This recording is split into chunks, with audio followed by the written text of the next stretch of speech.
Welcome to unique coaching. আজকে আমরা দেখব এই মেকানিক্স এডেক্সেল এ লেভেল মেকানিক্স 2024 মে জুন সেশনের যে এক্সাম সেটা পেপারটা সলভ করব। আমরা ফার্স্ট আমরা কোশ্চেন 1 সলভ করতেছি এখানে। সো এখানে আছে two particles A and B have masses m and 3m. A mass m, B mass 3m respectively. The particles are connected by a light inextensible string. Initially A and B are based on the smooth horizontal plane, okay, with the string slant. Particle A is then projected along the plane away from B with speed u. Given that the common speed of the particle immediately after the string becomes torque is s. Okay, so এটার কোশ্চেনটা হলো এখানে আমার particle A আছে, এখানে আছে particle B, এই দুটো ইনিশিয়ালি আছে, রেস্টে আছে। এখন এখানে একটা স্ট্রিং থাকবে S। এই যে স্ট্রিংটা আছে, এখন A করতেছে কি, পার্টিকেল A, এটার ম্যাস হচ্ছে দেয়া আছে m, মানে পার্টিকেল B, এটার ম্যাস দেয়া আছে 3m। এখন A কোন দিকে যাচ্ছে, B থেকে সরছে, away from B, তো A ডিরেকশনটা হচ্ছে এইটা, B এইভাবে যাচ্ছে স্ট্রিংটা নিয়ে। এটার ইনিশিয়াল ভেলোসিটি হচ্ছে u। তারপর কি হলো, যখন স্ট্রিংটাকে টেনে নিয়ে যাচ্ছে তখন কিন্তু এসটাও এই দিকে যাবে এবং বিও এই দিকে যাবে। সো কখন, যখন, তাহলে স্ট্রিংটা যখন টক করবে মানে টেনে ধরবে তার আগে এটা বের করবো আমরা হচ্ছে এখান থেকে বলতেছে find s in terms of u. So আমি এই কোশ্চেনটাতে আসি ফার্স্ট। তো কি হবে, আমরা জানি সাম অফ মোমেন্টাম ফর্মুলা, যেটা sum of momentum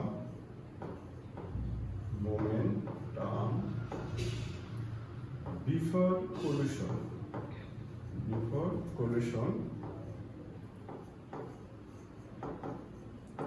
collision equal sum of momentum after collision.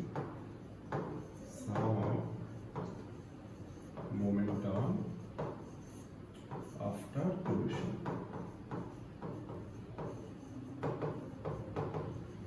এখানে যেটা হবে, এই যে বিফোর কলিশন, যখন এ এখানে মুভ করতেছে তখন কিন্তু বি এ রেস্টে আছে, যেহেতু এটা এখনো টট হয়নি, স্ট্রিংটা লুজ কানেক্ট ছিল।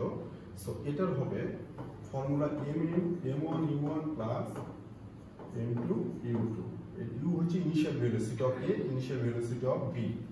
m1 হচ্ছে mass of A, mass of B, equal m1 v1 plus m2 v2। এই ভিটা হলো ফাইনাল ভেলোসিটি, m1 হচ্ছে a ম্যাস এন্ড m2 টা হচ্ছে b ম্যাস। ওকে, এখন আমরা সলভ করব। তাহলে এটা যখন স্ট্রিংটাকে টর্ক করতেছে না তার আগে এটা কিন্তু যখন মুভ করা শুরু করবে away from b, তখন কিন্তু b এর উপরে এটা কিন্তু কোনো রিফ্লেক্ট নাই, কোনো ইন্টেনশন নাই, b কে টানতেছে না যতক্ষণ এটা টর্ক করতেছে। সো টর্ক করার আগে তাহলে এই m1 এর ভ্যালু এর হচ্ছে m, আর u1 টা হচ্ছে ইনিশিয়াল ভেলোসিটি u গিভেন কোশ্চেনে বলে দেয়া আছে, এটা away from the b with speed u, এই u কার স্পিড, a এর স্পিড। ওকে, প্লাস এটা হবে m2 হবে 3m ইনটু 0, ইনিশিয়ালি এটা 0। ওকে, দেন যখন টর্ক করবে মানে কি টেনে নিয়ে আসবে, তখন ফাইনাল ভেলোসিটিটা কি হবে, এই স্ট্রিংটার যে ভেলোসিটি হবে সেটাই হবে এটা ফাইনাল ভেলোসিটি। সো এটার জন্য ফাইনাল ভেলোসিটিটা কি হবে, ম্যাস হচ্ছে m আর ফাইনাল ভেলোসিটি হবে স্টটের যেটা s, যেটা সেটা।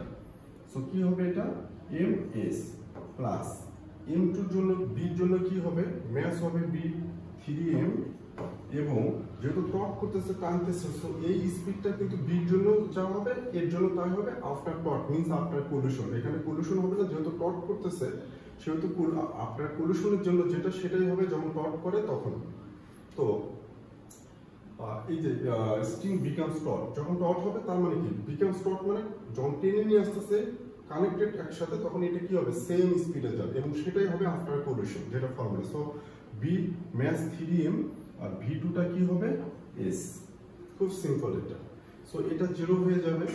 আমি এখান থেকে তাহলে কি পাবো, mu ইকুয়াল হচ্ছে এটা মাল্টিপ্লাই করলে কি হবে 4ms প্লাস করে দিলাম এটা। সো ফাইনালি আমি কি পাবো, এটা mu minus equal 4ms। So এখান থেকে আমাকে কোশ্চেনে বলা আছে find s in terms of u।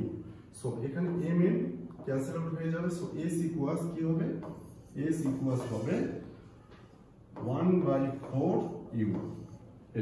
এটা হলো s এর ভ্যালুটা, যেটা common speed when it becomes stored this both a and b particles, মানে এটা এই পোরশনটাই হবে আফটার কোলিশনেরটার জন্য। সো এটা কোশ্চেন এ ডান। এখন বলা আছে কোশ্চেন এ শেষ হয়ে গেল, find in terms of m and u the magnitude of the impulse exerted on a immediately after the string becomes taut। যখন becomes taut হয়ে গেল, এখন এখানে আমি ইম্পালসের ফর্মুলাটা আগে ফার্স্ট এখানে লিখব কোশ্চেন বির জন্য। ইম্পালসের ফর্মুলাটা কি, ইম্পালসের ফর্মুলা দুটো আছে। ইম্পালস ইকুয়ালস আমরা লিখতে পারি ft or এটা ইকুয়াল আবার mv মাইনাস mu লেখা যায়। Change in momentum means impulse. এখানে দুটাকে আমরা ইম্পালস হিসেবে কাউন্ট করতে পারবো। সো আমরা ফর এ এর জন্য যদি ইম্পালস বের করি, ফর এ পার্টিকেলস এর জন্য, তখন কি হবে mv মাইনাস mu। এখানে m টা কমন নেব, v মাইনাস u মানে final velocity minus initial velocity. So এটা কি হবে, m টা হবে m, এটার ম্যাস কত m, এর ম্যাস দেওয়া আছে এখানে m। সো m নিলাম ইনটু এটা ফাইনাল ভেলোসিটি এখন কত আসছে আমার 1/4u। সো 1/4u মাইনাস এটা ইনিশিয়াল ভেলোসিটি u ছিল। সো ফাইনালি হবে m, আর এটা 4 এলসিএম করলে মাইনাস 3/4। সো আমি কি লিখতে পারি ফাইনালি মাইনাস 3/4 mu। সো এই যে মাইনাস 3/4 mu লিখলাম আমি এটার জন্য, এইটাই হবে হচ্ছে আমার, যেহেতু এখানে বলছে ম্যাগনিটিউড, তখন কিন্তু আমার আর এটা ডিরেকশনটা লাগবে না। সো আমি তো মাইনাসটা ওমিট করে জাস্ট কি লিখবো 3/4 mu, যেটা হবে আমার ইম্পালস ফর এ। সেম ওয়েতে যদি আমি বি এর ইম্পালসটা বের করি, এখানে যে কোনো একটা দিলেই হবে। এ এর ইম্পালস দিলে হবে a on b এক্সাক্টেড on b, a means এ এর ইম্পালসও যেটা হবে বি টাও সেম হবে, যেহেতু দুইটা অবজেক্টিভ। সো ফর বি এর জন্য কি হবে ইম্পালসটা, ইম্পালস হবে হচ্ছে ইম্পালস ইকুয়ালস হবে m common v minus u। তাহলে m হচ্ছে 3m v এর জন্য, আর এটা ফাইনাল ভেলোসিটি কত হবে u/4 for both s। s মানে কি 1/4u, সেটা ফাইনাল ভেলোসিটি হচ্ছে s, initial velocity 0। So 3m, s এর ভ্যালু আবার কি হবে u/4 বা 1/4u। So into 1/4u, finally কি পাবো 3/4 mu। এটা হচ্ছে ইম্পালস ফর বি। সো এই যে ইম্পালস দুটো সেম হবে, এটা নিয়ে একটু কথা বলি। ইম্পালস হলো যখন এ বি কে ধাক্কা দেবে, এ যতটা ফোর্স এখানে এক্সার্ট করবে, বিও সেম ফোর্স এখানে ইম্পালস করবে, এক্সার্ট করবে। সো দ্যাটস ওয়াই এখানে এ যদি বি এর উপর এই অ্যামাউন্ট অফ ফোর্স যদি ইম্পালস করে এক্সার্ট করে, বিও এ কে সেম ফোর্স এক্সার্ট করবে, এবং দুটো কি হবে অপোজিট ডিরেকশন। যেমন এখানে মাইনাস এসেছিল, ওখানে প্লাস এসেছে, বাট আমি এখানে মাইনাসটা ওমিট করলাম, এই জন্য আমার এখানে ম্যাগনিটিউড করতে পড়ছে, এই জন্য আমি মাইনাসটা নেব। কারণ এখানে মাইনাসটা কিন্তু ভ্যালু মাইনাস না, এই মাইনাসটা হচ্ছে জাস্ট ডিরেকশনটা ইন্ডিকেট করে যে লেফট টু রাইট বা রাইট টু লেফট।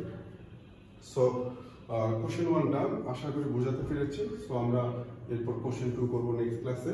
আমরা ছোট ছোট করে দেওয়ার চেষ্টা করতেছি, যাদের যে যখন যে কোশ্চেনটাতে সমস্যা হয় সেখানে যেন সে ওই স্পেসিফিক ওই কোশ্চেনটার ভিডিওটা দেখতে পারে।